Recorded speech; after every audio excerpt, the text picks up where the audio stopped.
going on, guys? Back with another video. The last one seemed to have been doing pretty well last time I checked up on it. I gotten a lot of questions on all that turbo noise. Today I just decided I'm gonna do a full mod list breakdown on a stage 2 plus GTI. So let's get into it. So first I want to talk about all the exterior parts that we got going on. I guess we could just go ahead and start off with our front lip. This is a Maxton design front lip. I really think a front lip's a great choice to add to your car. Just makes the car look so much more aggressive. Next, let's get to my headlights. They're just the stock headlights with just a little eyelid trim that I got from like eBay, I think. Right here. Honestly, was worth it. Fucking like 20 bucks to get. Just black mirrors. I went ahead and wrapped them carbon. Wrapped the roof black. This right here is an eBay wing. I got it for like 200 bucks. Went ahead and wrapped it carbon as well. Get a better view on that. Rear diffuser.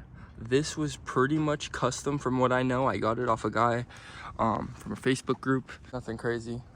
I want to say that pretty much wraps up everything except for the wheels. It's just some aftermarket cheap. I don't even know what fucking brand this is. Now, what we use to lower the car, Polo Works coilovers. Pretty common for GTIs. They're such a good price for the quality, so I would suggest those. Pretty sure that does it for all the exterior mods. Let me show you all the mods that it takes to get this car to around 300 to 320 wheel horsepower. So our first mod, a CTS turbo intake that you need it once you start tuning this car. I have a high pressure fuel pump from Equilibrium Tuning, straight from their website. This came fully assembled. This is what allows me to run full E85, so this is needed. We have a CTS turbo catless downpipe. That catless downpipe was the first mod that I ever did for this car. One of the best purchases you can make. Even with just that catless downpipe, it just sounds good. A CTS turbo front mount intercooler. So you could essentially just get your intake, your downpipe, and a tune, and you'll be at a stage 1 tune. However, it's nothing crazy. It does add a little bit pep to the car, but once you get to that stage 2 range, you're gonna really start feeling what this car could do.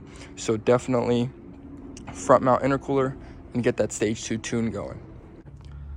This right here is just a little wire harness for a watt box. Basically allows me to flat foot shift. I don't even really use it. It's not even plugged in right now. Don't even worry about it. Your guys' main question: what is giving me all that turbo flutter? See right here, this little diverter valve spacer from ECS Tuning gives off crazy turbo flutter. Actually had blow off valve for this car. It didn't give me nearly as much sound as I would get from that little diverter valve spacer. I do have a CTS turbo inlet pipe. What I noticed is that with the inlet pipe installed with the diverter valve, which gives us all that turbo flutter, for some reason does not work the same. Most of the turbo noise just disappears, but once I go back to the stock inlet pipe, all that turbo noise is back. Like I said, that diverter valve spacer is what you want if you want those turbo noises. Since my car is a manual, it does give a little bit more turbo flutter than those DSG cars would. Just because of me constantly shifting and having to let off the gas, it allows for all that extra boost to get blown straight out of that diverter valve. I want to get into the exhaust setup that we have. I'm running a CTS turbo catless downpipe straight to a stock catback. What I did was I took my car to the nearest muffler shop and I had them chop off the muffler from the stock catback. Love the way the car sounds now. Lets me have those loud, obnoxious pops and bangs that I want. Drone isn't too crazy. Okay, so let's now go ahead and discuss the tune that I have on this car. This is exactly what you want to get. Cobb access port. It's like $800 to get one of these. This is what allows your car to be tuned. It has tunes on there for you. Those tunes are what are called off-the-shelf maps that already come with the Cobb access port. I have the access port, but I went ahead and got a tune from Equilibrium Tuning. What they basically do is go ahead, send you a file, download that file on this access port. Once I got my file, installed it to my car, and now we're fully tuned on E85. This right here is what's called an ethanol sensor.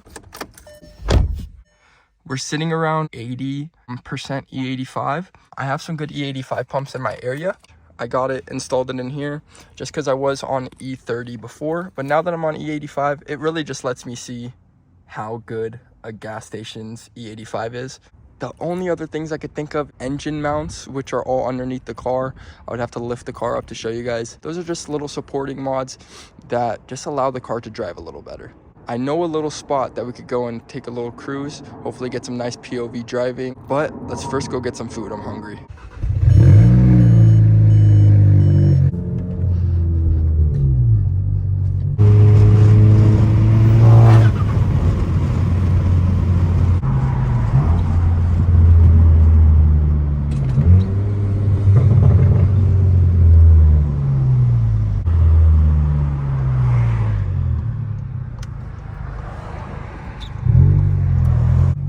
And we made it.